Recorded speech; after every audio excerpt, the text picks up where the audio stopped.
Hamilton's Dutch GP crash leaves Ferrari in total shock.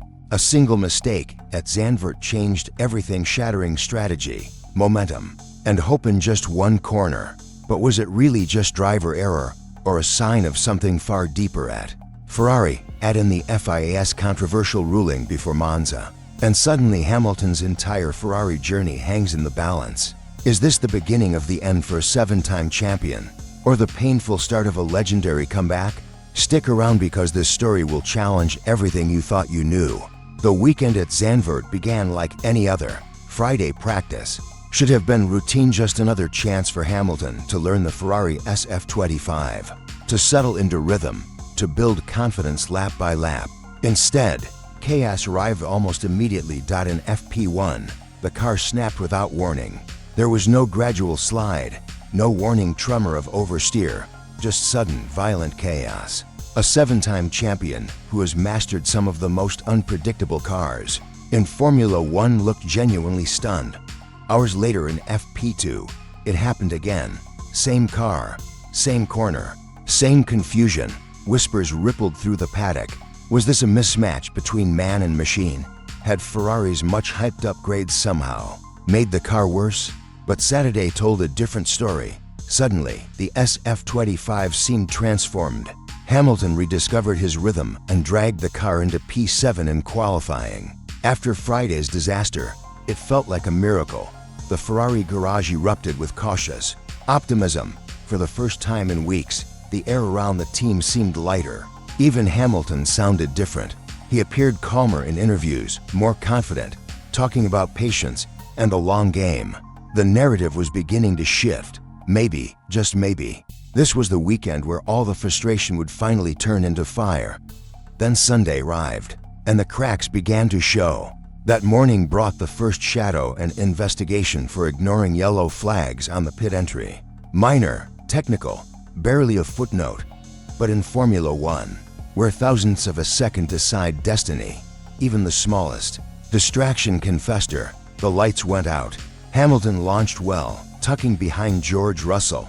Rain, as predicted, began to fall lightly, making the circuit slick. The drizzle was enough to unsettle nerves, but not enough to demand full wet tires.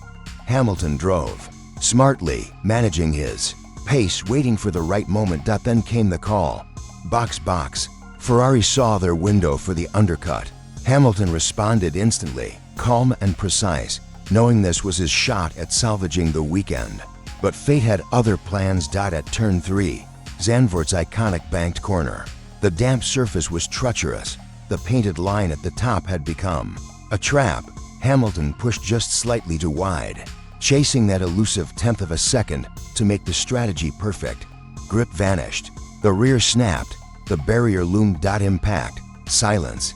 Not just from Hamilton's radio, but from the entire Ferrari garage. A strategy undone. A weekend destroyed. In an instant, all the momentum the team had built crumbled into dust. Over the radio, Hamilton apologized immediately, his voice heavy with the weight of realization. He knew exactly what had been lost, not just his race, but the fragile optimism Ferrari had so carefully rebuilt. Afterward, there were no fiery words, no excuses, just silence. Hamilton, normally one of the most articulate and media-savvy figures in the sport, walked away with his head lowered, replaying the corner in his mind over and over. This wasn't indifference. It was the silence of a man haunted by what had slipped away. But the crash was only the beginning. The real storm was still to come, because even before Monza began, the FIA had its own judgment waiting, and this one cut deeper than carbon into steel. A penalty. Not for the crash, not for wheel-to-wheel contact, not for recklessness. Instead, something far smaller, almost trivial, a double yellow flag infringement. And it hadn't even happened during the race. It came on a reconnaissance lap. That's right. A lap where cars aren't even racing, just rolling to the grid, warming tires, weaving for temperature. Yet the stewards decided Hamilton hadn't slowed enough under double yellows. The evidence painted a different picture. Telemetry showed he lifted, slowed by 20 kilometers per hour, and braked 70 meters earlier than normal. Power input was cut by up to 20%. To Hamilton and Ferrari, it was enough. To the stewards, it was not. Their words were, "Final and clinical. We do not consider a 20 km/h reduction to be significant in a double-waved yellow sector. The punishment, a 5-place grid drop for Monza, plus 2 penalty points on his super license. His first in more than a year.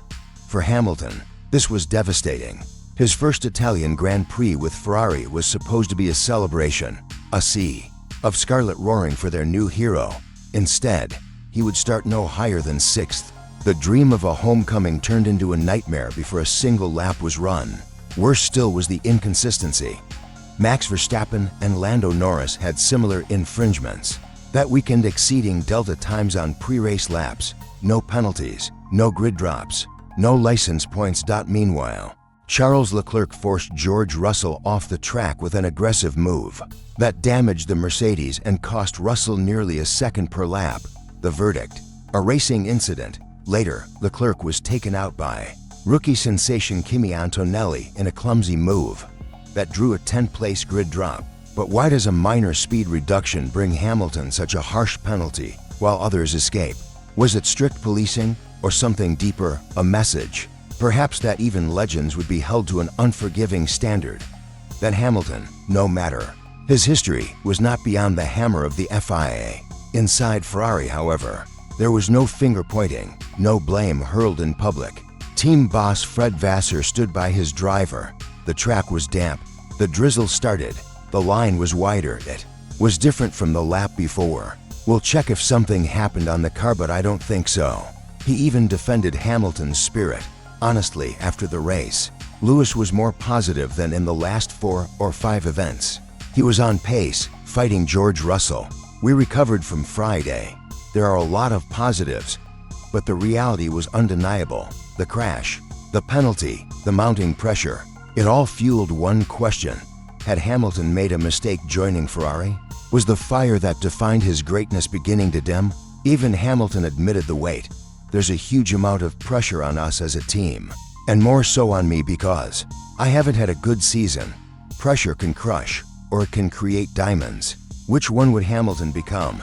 And now, everything pointed to Monza, the Temple of Speed, the Cathedral of Red, the Tifosi, the most passionate fans in the sport, waiting like a storm ready to erupt, their chants, their banners, their endless expectation.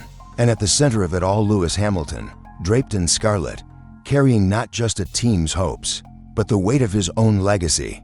This wasn't just about whether he could win at Monza. It was about survival, about whether he could take the chaos of Zandvoort, the sting of the FIA's penalty, the relentless pressure, and turn it all into fire.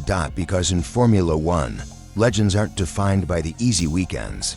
They're defined by the moments when everything is stacked against them, when the critics circle, when doubt suffocates, when only resilience keeps them alive. And as Monza loomed, the story of Hamilton at Ferrari stood on a knife's edge. One path leads to redemption, the other to heartbreak. The only certainty was this: the next chapter would decide everything. So, what's your take? Was the FIA fair, or did they go too far with Hamilton? Could this be the downfall of his Ferrari chapter, or the start of something unforgettable? Let us know in the comments. And if you enjoyed this deep dive, don't forget to like, share, and subscribe for more gripping Formula One stories. The journey isn't over, it's only getting started. Thanks for watching.